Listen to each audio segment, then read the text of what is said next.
thank you so much for being here. Thank you for having me. Of course. So to start, please tell me about what your company, Parallel Learning, does. So we provide both software and services to school districts around the country.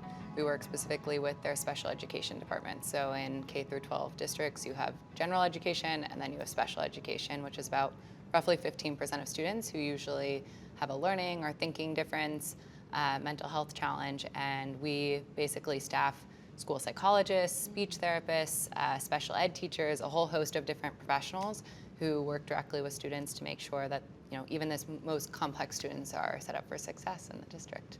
Very cool.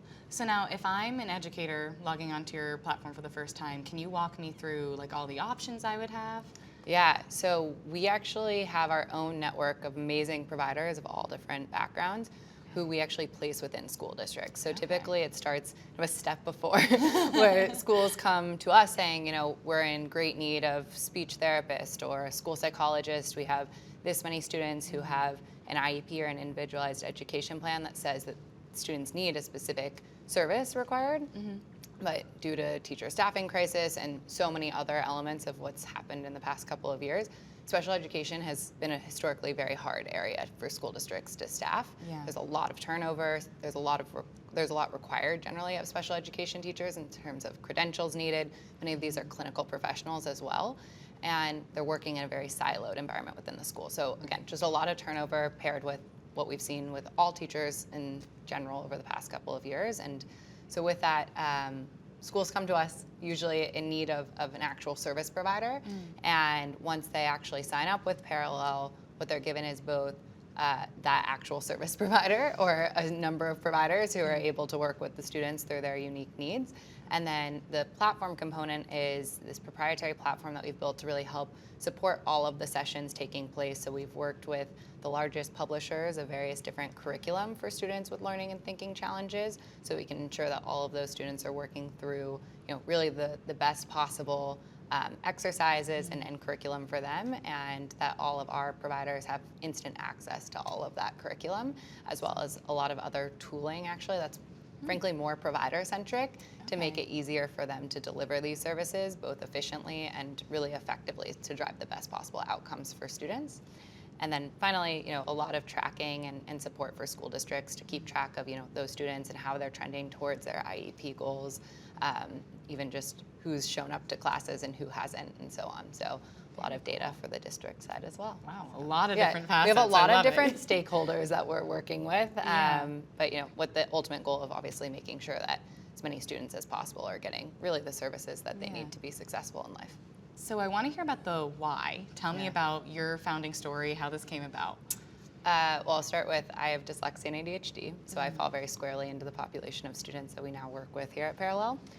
And was lucky enough to have access to a lot of resources growing up. My mom in particular was very on top of things, made sure that I really reaped the benefits of early detection and early intervention for my challenges, and was diagnosed when I was 7 years old, which is a very unique story. Most kids are years behind in core academic subjects or struggling with very severe mental health challenges before anyone really intervenes on their behalf. And so with that, was extremely motivated by my own experience to kind of recreate my reality at scale for more students, and was also paired with the start of the pandemic when so many students, schools were struggling to put general education online. Nevertheless, special ed students were just simply not getting served at all, and was extremely kind of concerned to see the dire circumstances, and that was kind of an ultimate culmination for jumping into Parallel. My background is much more on the kind of business, finance side of things. Spent a number of years working on Wall Street prior to starting Parallel, so have been really excited to partner with some amazing clinicians in the space, operators, engineers, to really bring Parallel to life. How did it feel for you going from Wall Street to then becoming an entrepreneur? It was a big 180. I think I learned an amazing skill set around kind of how to think about businesses as a whole. But ultimately, like, all of the operator side of things was learned. And like I said, I think it's been a really amazing opportunity for me to partner with, fantastic clinicians like our Chief Clinical Officer, Dr. Jordan Wright, and other folks that are on our team that come from all different backgrounds, and really learn from them and be able to also hire just a stellar team of folks that are just so good at what they do and really I see myself as like the facilitator, bringing everyone together so that we can really ultimately, push our mission forward. Are there any competitors in this space? And if so, how are you setting yourself apart? Yeah, it definitely is a kind of growing, crowded space. Okay. There are some incumbent players in this space who have been around for almost decades at this point doing virtual teletherapy. So this idea of doing teletherapy in schools is certainly not new. This focus on really kind of clinical excellence and how to really drive outcomes for the schools, that's a fairly new focus, right? And that's kind of when you ask our biggest differentiation, we take the very strong stance if we want to see students really improve as they work with Parallel, and we want to be the best partner as possible to these school districts. So beyond just saying that the students got served and kind of checking the compliance box in their IEPs, we want to actually see that there is outright data showing that students are improving, and a lot of that comes from our focus on using standardized curriculum across our services and the platform features that have really helped our providers drive the best kind of use of that curriculum. Right. And ultimately the data kind of speaks for itself, and that is kind of a self-fulfilling cycle with these school districts because of course they do want to make sure that these students are getting seen and checking the compliance box, but every educator goes into teaching for a reason. They really care about students and seeing them progress, right? So it's a mission that we and our customers, school districts, can get behind. Talk to me about how many students and educators you serve and how that's grown over time. Yeah, it's grown a lot very quickly. So we started actually working with school districts just over a year ago. So prior to that, we were actually serving families who were actually not getting served within the school districts or were looking for additional services. And that business was fantastic and growing, also very rapidly. We started selling to school districts in kind of a happenstance way, in going to schools who were referring a lot of the students outside of the district. The schools very quickly, or the districts, came to us and said, we actually desperately need your services as well. And so that gave rise in spring of 2022 of when we started deciding to work with school districts directly. Felt that we could make an immense impact and obviously really expand our footprint with schools and students themselves by working directly with districts. So decided to dive in. That's actually now 100% of our business.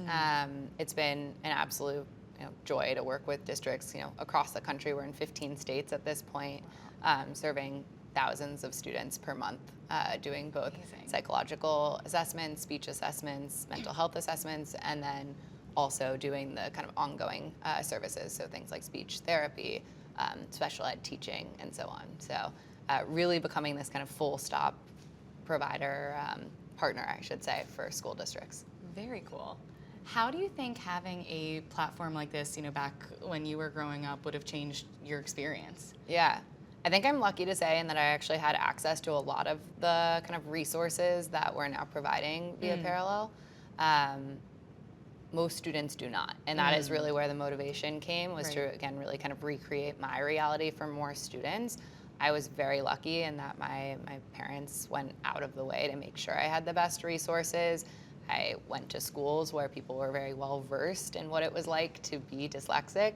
I still had some tough points in school. Was not my favorite point in my life, but it was just vastly different than, frankly, what most students go through today. And so, it was a big motivation, was to really kind of rethink how to make this generally more accessible and equitable across the United States. Awesome. Tell me about your fundraising journey. What's that been like for you, and how much have you raised so far? Yeah, it's been a really exciting journey. It's amazing to see how many institutional investors ultimately support our mission and really want to see Parallel grow. I'm a solo founder, so fundraising has been something that has like fully fallen on my plate, and something I've really enjoyed. I think coming from finance world myself, it's exciting to be able to talk to like-minded individuals about like why I wanted to commit my whole life to building Parallel. And with that, we've gotten a lot of traction. So we've now raised about $30 million in total from some of really the top investors out there, from Tiger Global, Obvious Ventures, Rethink, impact fund just led a small round in parallel. So we've been really lucky to work with, kind of investors of all different backgrounds, both from the more impact-centric investors who have, more education, more healthcare-specific experience, to the kind of big growth funds, and really see it from all sides. So it's an amazing opportunity to have, everyone around the table, and Right. everyone's been, highly supportive of Awesome. making Parallel what it is today. So. What would you say has been the biggest challenge so far in running your business, and how did you overcome that? Let's see, there's a lot. I think just the kind of the different variations of what it's like to be a CEO have been, I think,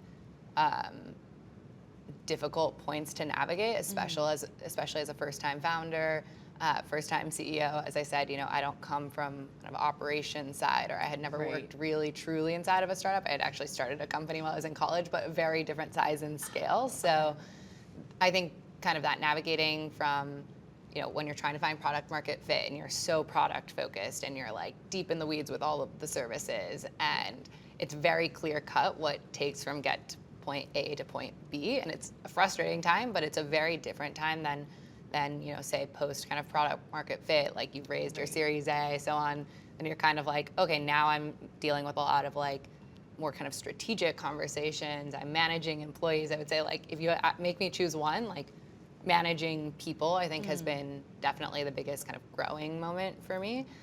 Really learning how to work with different individuals and like elevate their skill set and get them to work with one another to really push, one mission forward. I think it's become more and more clear over time how to do that, but I'd say it was a really big learning experience for me. Now, that startup you mentioned in college, was that also education focused? Yeah, actually, Tell me very about randomly. it.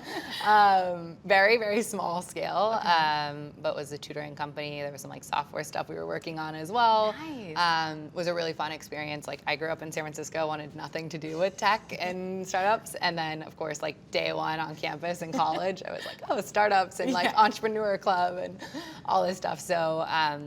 Met a group of other students that were kind of working on this, and so it was a really fun experience. Again, like totally different size and scale. Feels like funny to even talk about in this context, but I think was the first time that obviously I did anything in ed tech world, and it's like become my thing, which is not what I expected in life, but obviously something that I care deeply about. And also just an amazing opportunity to kind of see like what starting a company looks like. Yeah. Obviously, ended up in a slightly different place today, but it was, I think, good experience going into it. What made you then want to just go to Wall Street instead of sticking with the entrepreneur path? I felt like I think I have like a pretty traditional path. Like, I take a pretty strong stance on. I think it's really good to get like the basic skills. Yeah. And as much as, frankly, like working in investment banking was probably not for me, it helped me develop a lot of like basic life skills, and obviously also understand businesses, like I said, to the degree that I feel like I've chosen a very kind of successful path for Parallel. But I think also just kind of the rigidity of like showing up to work and having bosses and like, all of that kind of thing. Like, I don't think I would have done as well if I had gone straight to the entrepreneur path. And I think a lot of people do like immediately go into that path and thrive. But I think for me, it was really good to kind of have some exposure to a bigger corporation and what it's like to kind of be the cog in the wheel. What would it take for you to sell your company, and is that your goal? Well, it's a loaded question. I don't have a great like off-the-cuff answer to that. I think, we obviously think about exit opportunities for Parallel all the time. Like, we are a venture-backed company, so we kind of have to be thinking about that. I obviously, talk at the board level about it all the time, and I think for us at this exact point in time, like there's still so much to be done, both from like a mission perspective, but also from like there's so much more growth to be had. We're in a really unique position where it's not really a demand constrained market. It's actually like, if anything, the supply side and getting providers who are really top quality and like willing to come work with us and join the Parallel community is frankly a bigger hurdle for us, right? And so we've been really working on innovative ways to really grow that community and make Parallel the kind of ideal place to work. But I think there's just so much more work to be done across the organization and growth to be had before we would really think about truly selling the company. I think the short answer is I would only sell to the right stakeholder that truly understands the mission component of what we're doing, because it is a really niche space. It's not really like the faint of heart to go work in school districts, and particularly not in special education. And I would feel morally obligated to make sure that if we were ever selling Parallel, that we're bringing in, a new stakeholder that truly understands, what we're doing and why we're doing it. And I think that's a unique part that kind of binds everyone on the Parallel team together. So important to me that all of our investors and potentially future stakeholders understand that as well. Definitely. If you could go back in time and you could give yourself one piece of advice the day you started your company, or the day before you started your company, what would it be? What a good question. I got this advice later in my journey, but I think it's spot on, and I do wish I knew it day one, which is, as a founder, everyone's going to be giving you advice. Mm-hmm. And I'm definitely somebody who learns well by seeing what everyone else around me is doing, and my coping mechanism when I don't know what to do is call other founders that have probably dealt with it before. But one of these other founders actually once told me, they're like, your job as founder is you're going to get so much information thrown at you, opinions, and it is your job to basically decide what 20% of that is worth actually utilizing and applying to your own business, and throw out the other 80% and be confident with that decision. That's great advice. Yeah, and it's true, right? I have so many people, I think that was a quick reflection, is every business is different. What works for one business does not work for the next. What works in one industry does not work for the next, right? Yeah. There's no ideal blueprint. Even, yes, if I went and started a second company, probably could do a lot of what I've done the last 3 years in half the time. But I do think, being able to sift through all of that advice that's being given, which is obviously super helpful, and be able to just choose what you want to go full steam ahead with is really great advice. I wish I knew day one. What's next for you, and what exciting things does Parallel have in the pipeline in 2024? Yeah, a lot of growth. We're expanding. We're planning our expansion 3 more states in January, and then working on where we'll expand coming the new school year. So we have kind of an awkward cycle because we're on school year cycle as well. Very true. So really excited to kind of put all of the pieces together. Again, this was our first full year actually selling to school districts and working directly with school districts. So there's an immense amount of feedback that we have both from the schools and the students that we work with, as well as actually the provider side, that we're really excited to be able to integrate in. We've also really been investing in building out our tech team and building out our platform itself to better really achieve those goals of both more efficient services and more effective services.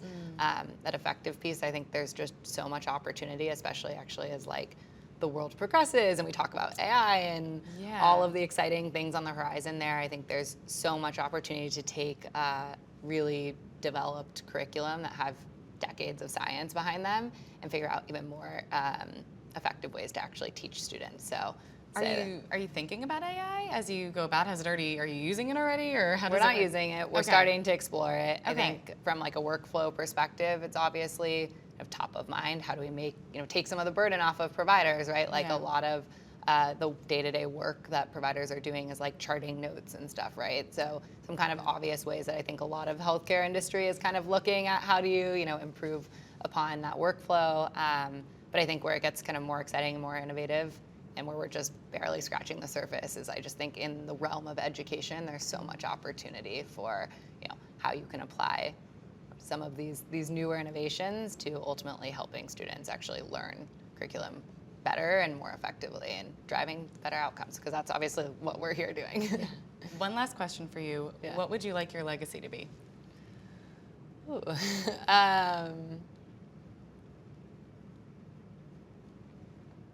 I think as a founder in this space, you have to say it's got a mission element, right?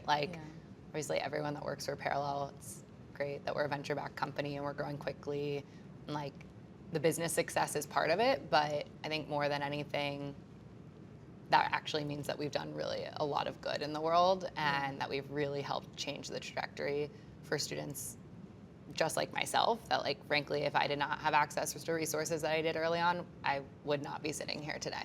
I would not have the confidence for that. I would not have that basic skill set. I probably wouldn't have made it through kind of basic academic skills, right? So with that in mind, I think that's probably the biggest motivation, is how do I really, hit the point where I feel like we've helped as many students as we possibly can.